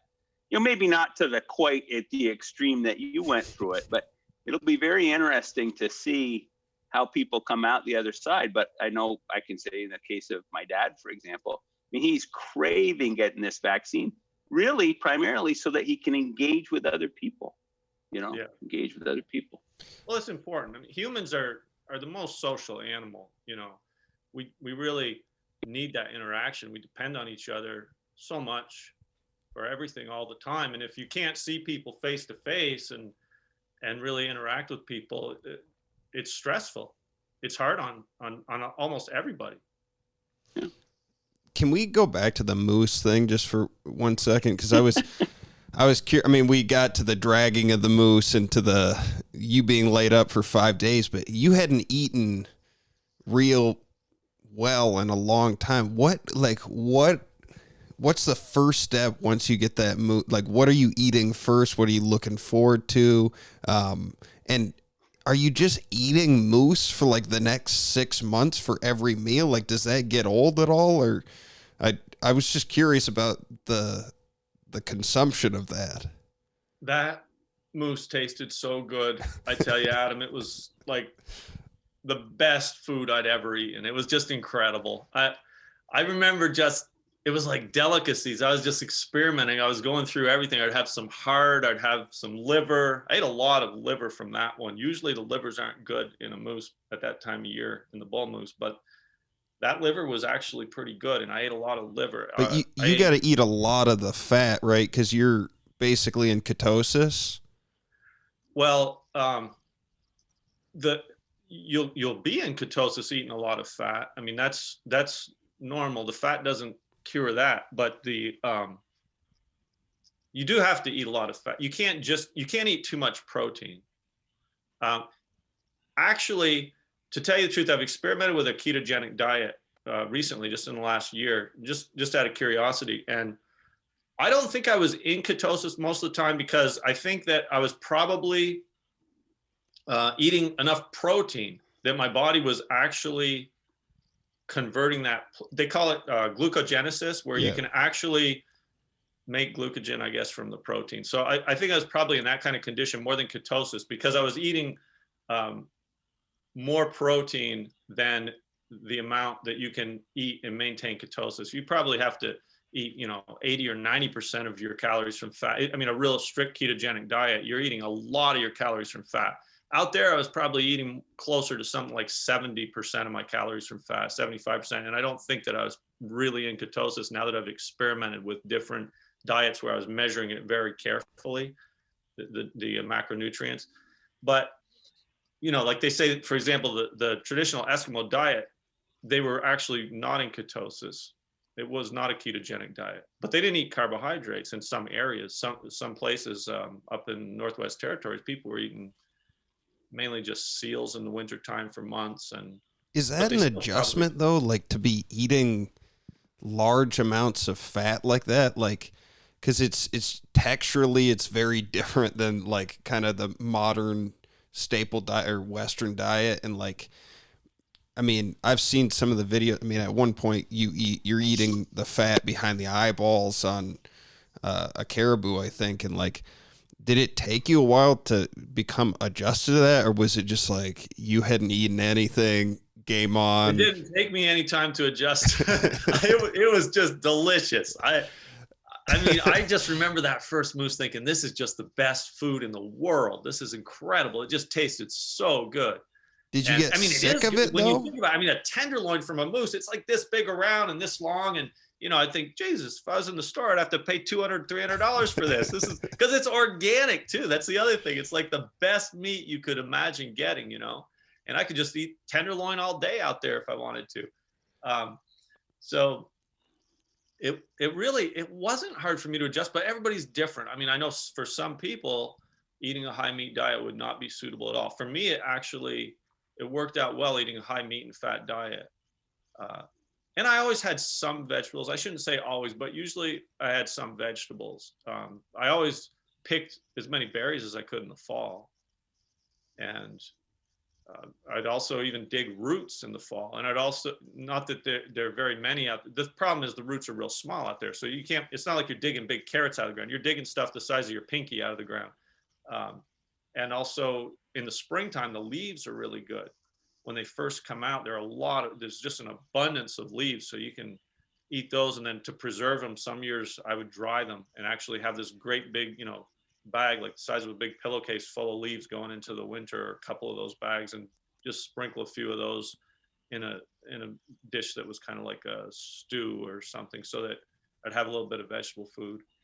Might eat, a cup of berries a day. I remember often taking cranberries back in those days, and I'd have cranberries most of the winter, but I could only eat maybe a cup of them a day to string them out over the winter. And in the evening, they'd be outside frozen. I'd take in some of these cranberries and just pour melted moose fat all over them. As soon as the hot moose fat hit the berries, it would just solidify, and that was like my dessert. It was great. One thing I have to say is that your taste buds change.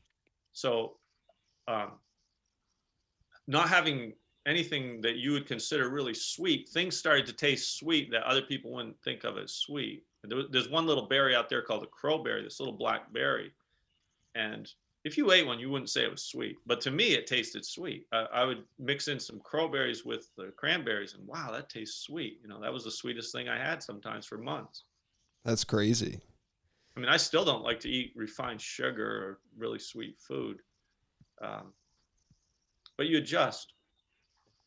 I can remember being so well adjusted to a natural diet and really getting into it. And by natural, I mean a local diet, what I could get right there. That one time a state trooper stopped in the middle of winter in a little ski plane just to check on me there. I was living with Sylvia at the time, and he had brought some fruit, like some bananas and oranges. And I didn't eat a single one of them. When he left them, just as a little gift to us, I told Sylvia, hey, you can have them. I don't have any appetite for them. And I'd been all winter with no fresh fruits or vegetables other than these little frozen berries. But I had it just seemed so foreign. Like, I don't really want to eat an orange or a banana. I didn't even touch it. That's crazy. Well, I asked you to bring a couple stories today, and we're about an hour and a half in right now. I want to be respectful of everybody's time. My dad actually has a decent story of you coming to visit him at Harvard, and we alluded to it a little bit earlier, but Dad, do you want to talk that at all? Sure. So I was going to Harvard Business School, and Michelle and we had 2 kids at the time. Adam, you were just a baby, and Kyle was about probably 3 or something like that. We were living there. Glenn called me up and said, hey, he says, I always wanted to know what it's like to go to Harvard. I'm thinking of going, and maybe I can come down. Now, I remember when I thought about going to Harvard Business School, a lot of stress, right? So first you gotta think about it, then you gotta apply, and there's very unlikely you're gonna get in. You happen to get in and you're admitted, and then you gotta worry about, oh crap, you gotta pay for it, right? And it's very expensive. And then you got all the stress of going there. You got exams and grades and all that sort of shit. And it's a high stress deal. Glenn has always lived a low overhead life. He finds much simpler ways of accomplishing goals than anybody else I know. So his idea of going to Harvard was call up his cousin and come and crash on the couch and just walk in the frickin' front door of a classroom and sit there and say, hey, this might be interesting. Maybe I should just learn. And so he came and he stayed on our couch. That didn't cost anything. And he didn't go through any application that I was aware of.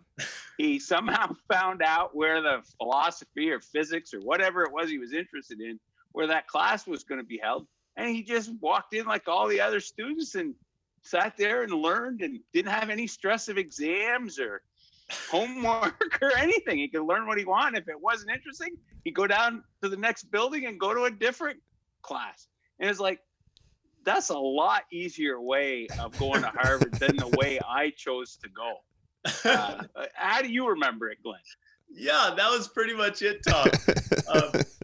Which it sounds funny as hell now, but at the time it seemed totally natural to me. I didn't just go to Harvard that way. I went to Columbia that way. I went to Yale. I went to Oxford that way, Tom. I discovered this little trick. You could go to any class you want. All you had to do is tell them you were a prospective student checking out the place. So this was a reoccurring thing. I thought this was just a one-time deal. I think that trip to Harvard, if I remember right, that might have been the first time I pulled that off at an Ivy League school, but I went to the University of Chicago that way. What were you studying? Like, what were you interested in typically? Well, I did for a while think that I might actually enroll. And I took my SATs there when I was, I think I was 21 years old or something. I got this idea, hey, maybe I'll go to college.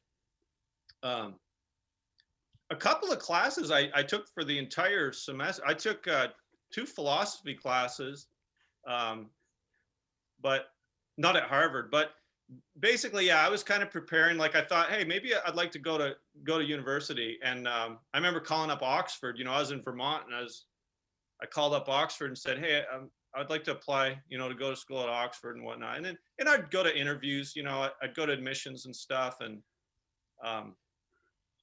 but then that plan kind of fizzled out. It was actually when I went to Oxford. I was staying in London, and I thought, man, I'm just having more. I like London more than Oxford. I was having a better time down in London, meeting people there and whatnot. So it all kind of fizzled out. That was before I got into the world traveling so much, actually. How'd you do on your SATs? I got 1,400. It's pretty good right for not being a big fan well enough that potentially I could have gotten into a good school. I think if I remember right, what was the one that I was most? University of Chicago was really interested in me. really interested in me. Some places didn't want to take a chance on a kid who dropped out of 4th grade. Some places found it really interesting. I remember at Columbia, they were like, this isn't going to work. But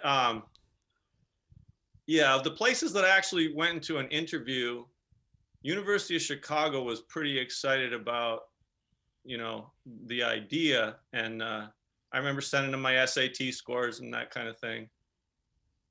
You know, I studied for the SATs. One thing I did with school is kind of the same way I operate with money. Is like, I'll go a long time and I won't worry about it, but then I'll get real serious about it for a short time and catch up.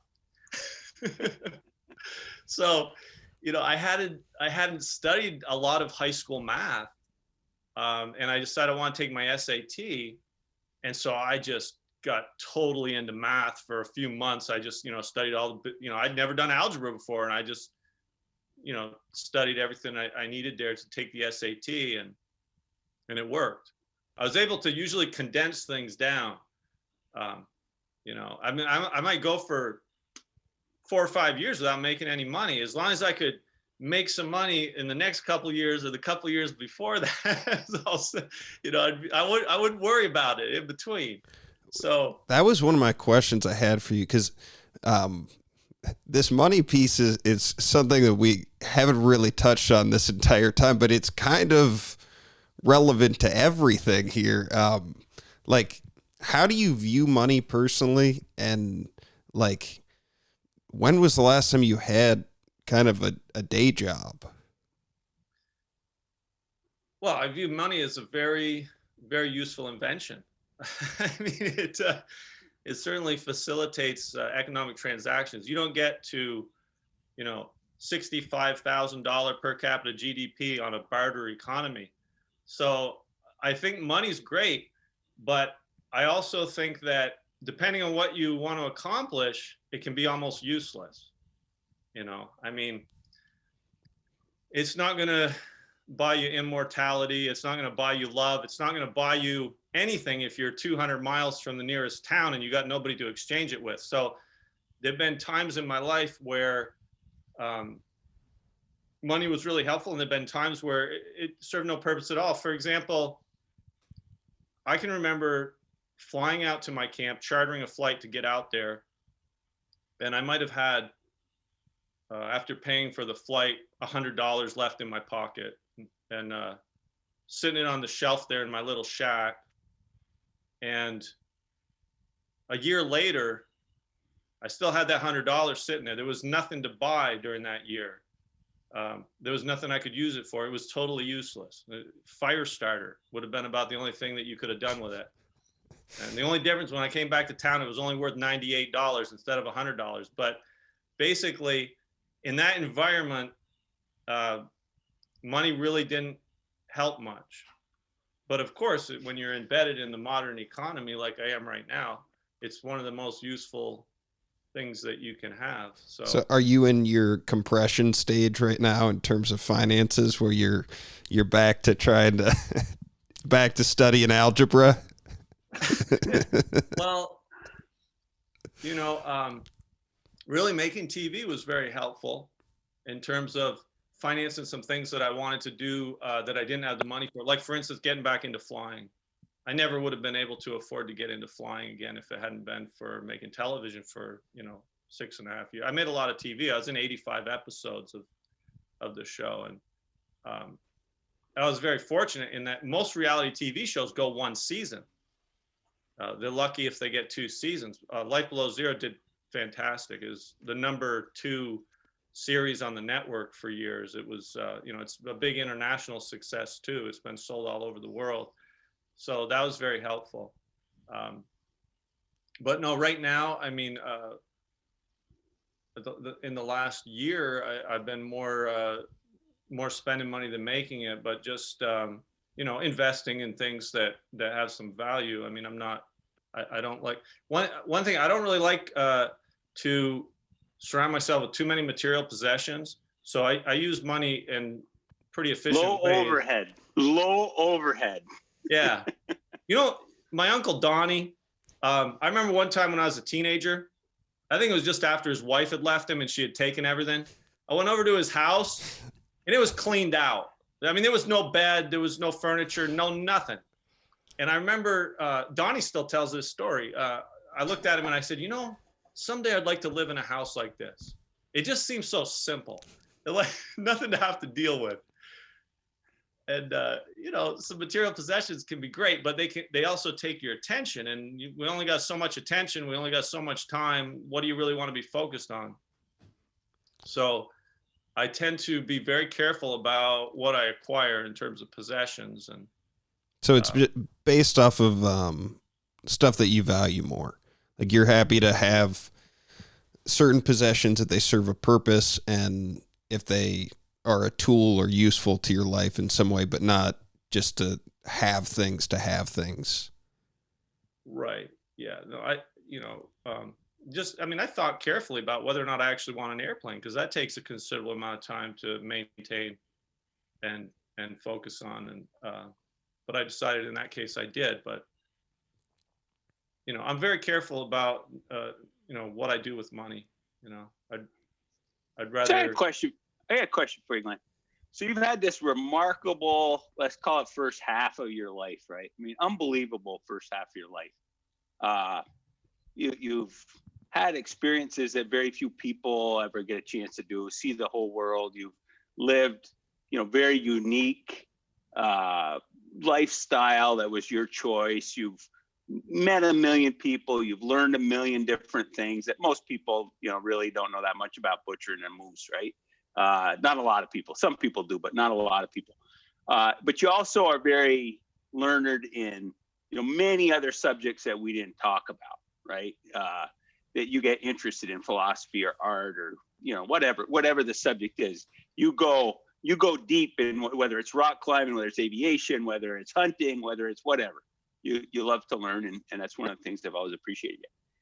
So you're 51, and you've had this great, first part of your life, whatever it is, half, 2/3, who knows? Tomorrow's not guaranteed. What about the future? What's the future look like for you?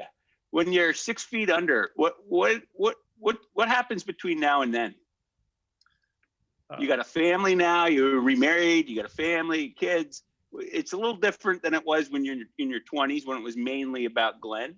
What's the future look like? Family is very important to me. That's something, my oldest now, I've got 4 kids. My oldest is 14 years old. So for quite a while, I have actually been focused on family. That's maybe a little bit of a misimpression that people who only know me from television would have, because we didn't include the family in the show much. At the very end, they were in a little bit, but even during the years when I was in the bush, most of the time my family was with me. And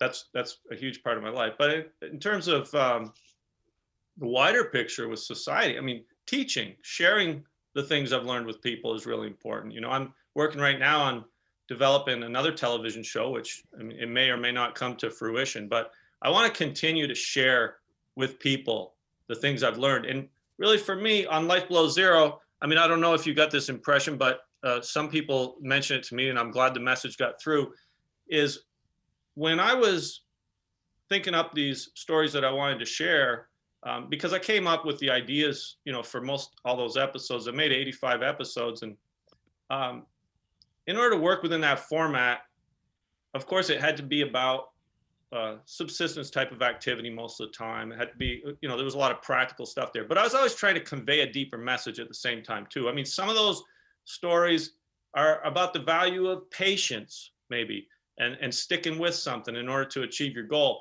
Or some of those stories are just trying to convey how wondrous the world is and how important it is to appreciate it.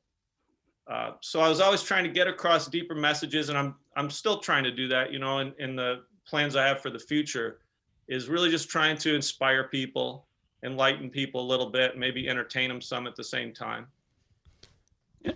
One thing, the message I always took away from the show, and from you in general, just being part of your family. We wouldn't see each other all that often, but was life is short. Live the life you want. Don't do what everybody else says. Use your own brain, and don't be afraid to try shit. Life can be pretty cool. That was always the message I took from you regardless of whether it was when you bit me when you were a little kid, or when you were, fourth grade and your folks were trying to get you to go to school and you said to hell with that, or you're going to the library, or you're living in a teepee, or you're out in the Brooks Range. Life is short. Don't do what everybody else says. Live your life the way you want to live it. And maybe that's up on the Brooks Range. Maybe that's, in a more traditional life. But that was always the message I took. And you told that story very, very well through the show and through the way you've lived your whole life. Yeah, it's a shame to see people that get stuck in a rut, or maybe just don't realize that you can do a lot of the things that you want to do if you apply yourself properly. It's not always easy, and sometimes it takes a lot of time. It took me 7 years just to move out to the Brooks Range once I decided I wanted to do it. Yeah. But there are a lot of opportunities and a lot of possibilities in life if you take the right approach. But you make it look so effortless too. Like the way you go about your business is just so impressive to me. Like your composure and the way you kind of think and handle situations. I find it like you make it look really cool, and that's not necessarily always a natural trait of people. And I don't know if that's because you've taken sort of big risks in life where, the traditional path it's pretty safe, like most people feel pretty comfortable if they have a 401k, and most people feel pretty comfortable if they know when they have to be at work one day and when they leave. And you haven't had a lot of that. And it's impressive to see somebody do that with the amount of confidence. Like where did this confidence come from to do this stuff? Was it just other people have been able to do it, so you should be able to do it? Or do you think you've just had it throughout your whole life? Well, I think that I'm not always completely confident that I'm going to be able to pull off what I'm doing, but I have a fear of letting things pass by, of basically looking back on life and thinking, damn, I didn't really do what I wanted to do. I didn't really accomplish what I wanted to accomplish or contribute what I wanted to contribute. I just feel like, yeah, it's not a dress rehearsal. This is a real thing. And you gotta seize the opportunity. Yeah. I mean, it's probably that fear in the back of my mind, even subconsciously, of letting things slip by, that motivates me more than anything, I suppose. Yeah, that's interesting. All right. Well, we're at like 140 right now. Got a couple stories left. Was there any specific story that you wanted to tell? Or my dad also has the motorcycle story, if you want to have him do that as well.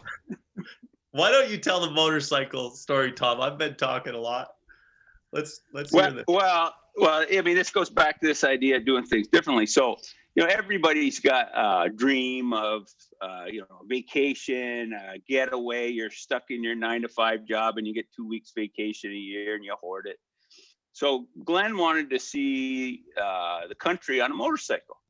And, that's expensive, right? You got to have a motorcycle. You got to take the time off from work, blah, blah, blah. Again, he took a very non-traditional, kind of a low overhead way of doing that.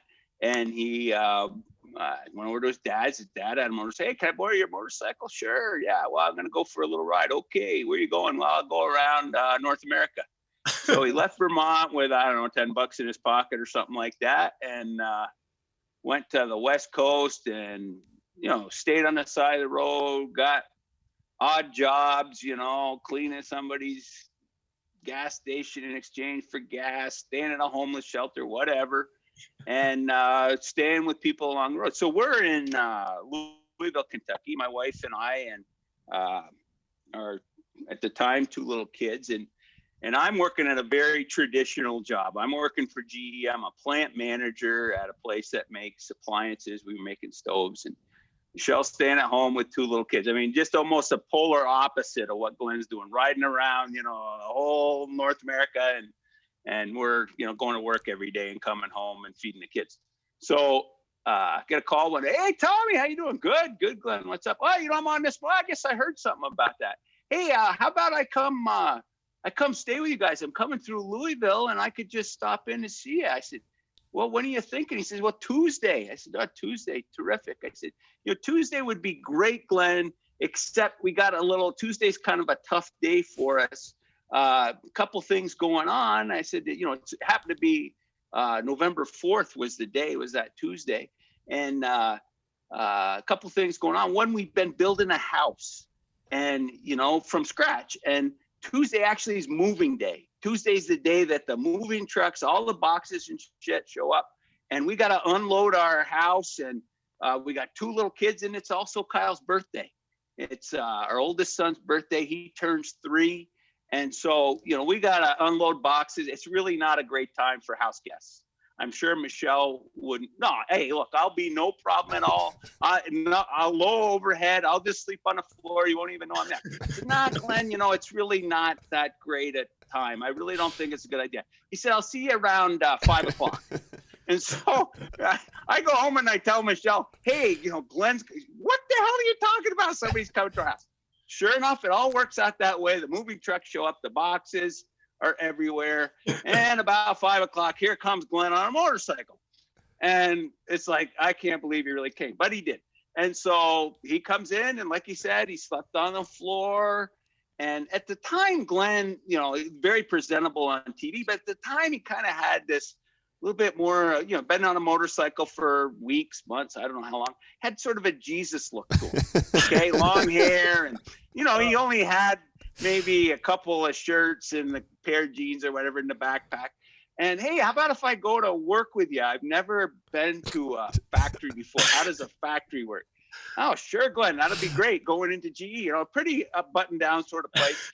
And I take Jesus into work with me, and he wanders around the factory. And I don't know, this is a pretty big factory, 1 million square feet. And, there's about 1,200 people working there. I'm running the place, and hi, it's my cousin Glenn. And so Glenn hangs out, right? And Michelle's to me at night, like, when is he going to leave? Okay. And I don't know when he's going to leave. And I think it was a couple weeks, okay, of Glenn hanging out at the house. And we're trying to get unboxed. And we got this house guests and little kids and everything. And finally, unusual event in November. It's getting on towards Thanksgiving now. And it snows in Louisville. Big snowstorm. Yeah, I remember. And yeah, big snowstorm. And he's on a motorcycle. And I overhear the phone call. He calls his dad and says, hey, Dad, I'm at Michelle and Tom's, and I'm going to leave the motorcycle here for the winter. Right. And I'm like, what the hell is this about? And Ronald, his dad, Ronald said, no, Glenn, you figured out how to get the motorcycle away. You figure out how to get the motorcycle back. And Glenn had to do the one thing that Glenn hates to do more than anything in life. And that was to spend money. Glenn had to rent a van, and we had to somehow get this Honda Goldwing, huge motorcycle, into the back of a van. And he finally had to drive home from Louisville with a motorcycle in the back. That's my memory of it. I might have missed some facts, Glenn, but that's kind of my memory of your. That was pretty accurate. The only thing I just noticed at the end, you mentioned the Honda Goldwing. It wasn't a Honda Goldwing. My dad wanted to let me take his Honda Goldwing. The deal was he owned 2 motorcycles at the time. He had a Honda Goldwing, and then he had that smaller Suzuki. It wasn't really a touring bike. What was a Suzuki? Oh, okay. Yeah, it was a Suzuki Intruder, I think it was. Yeah. And so I had gone over to his house one day. I had this idea, like it'd be kind of cool to take a motorcycle trip, and convinced him that I could just borrow his Suzuki Intruder to go for a ride on the motorcycle around the country a little bit. I think I brought it back about 3 or 4 months later. But I do remember that. I remember that. What did you spend on that trip? What's that? How much did you spend on that trip? What did the trip cost you? Not very much. I had a lot of connections. I remember, like you, I stayed with different people around, and hopefully I didn't inconvenience them as much. They weren't all right on moving day that I showed up, but I was in Seattle with friends. I had friends in Montana. I had friends in all different places that I stopped to visit. Friends and relatives all over the country. People I'd known from when I was a kid. They were in college then. They were going. I remember visiting a girl in Boulder. She was going to school there, and visiting another girl I knew was down in Los Angeles at the time. And was this just on like you'd get their number and you'd call them though? Because I mean, there was no internet and people's address.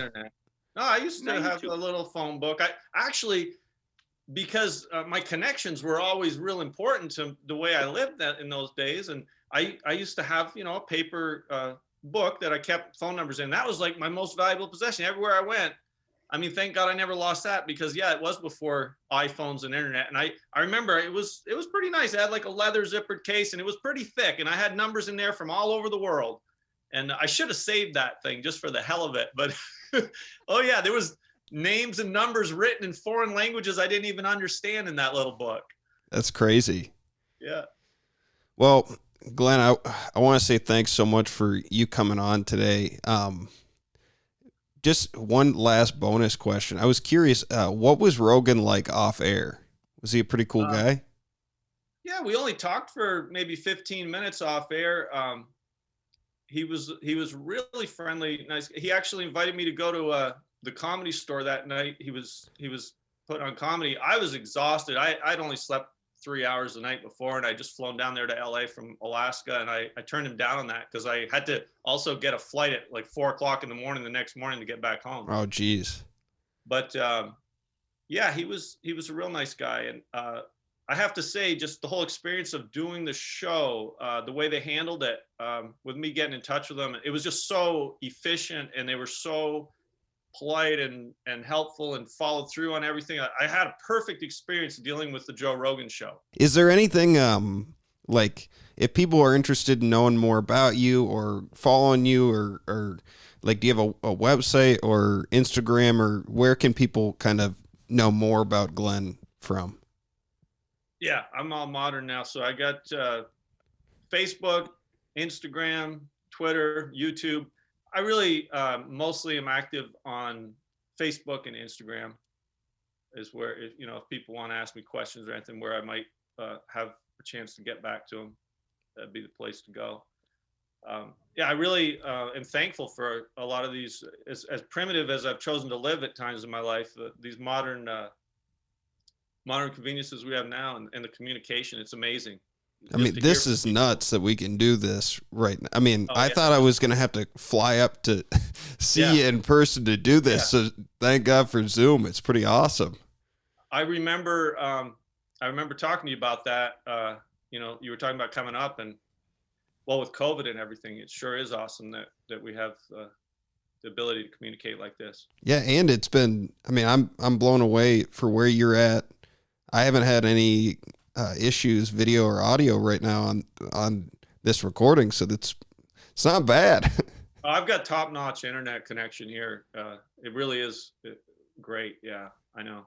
I had internet for a while in the Brooks Range. Even 2017, I decided to install satellite internet up there. I actually took a course and became an internet installer, satellite internet installer, so I could do it myself because of the logistics of getting a person out there and accommodations and everything for them. And that was helpful, but very slow. So slow that I couldn't use it for the things I really needed it for work-wise in terms of uploading video. Oh, yeah. It's impossible. But I took that system down. Here in Fairbanks, I'm pretty well connected. I'm in the woods. It's very natural around here. It's a neighborhood. There are other places around, but it's close enough to town that we've got top-notch internet and communications, and that's important today. Oh, for sure. Accomplish a lot of things. Dad, any last questions or? No, just great seeing you, and thanks for doing this. Very kind of you to share your time, and you get down this way, either Scottsdale or Vermont, let's get together. Yeah, I'll make sure not to come on moving day. And if you're ever in Seattle too, hit me up. Would love to. We don't have the Comedy Store, but we got Laughs Comedy Club, and I'd love to have you out and see me perform sometime. Yeah. And Tom, I just want to thank you for accommodating me over the years. I want to apologize for biting you when I was a kid. I had no memory of it. I don't know what was going on. But really, those are great memories I have of visiting you at Harvard and visiting you in Louisville. I remember the plant there perfectly. I remember grilling you with questions about how it worked and everything. And you hadn't been there long. So I remember you telling me sometime, I was like, what's going on right now? What are these people doing? You said, hey, I don't know. You weren't sure of everything that was going on that I was asking you about, but I had a lot of fun there. And yeah, it was amazing to see where a kitchen range comes from, how it gets made. Yeah.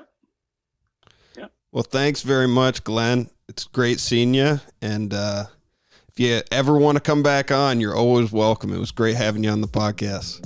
It was great doing it, Adam. Good luck with the podcast. Good luck with your comedy. And I hope to talk to you again before too long. Thank you. Take care. Take care. I just make the waves, I don't write them.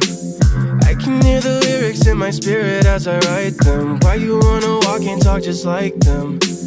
I can't get caught up in all the hype and the excitement. I just make the waves, I don't write them.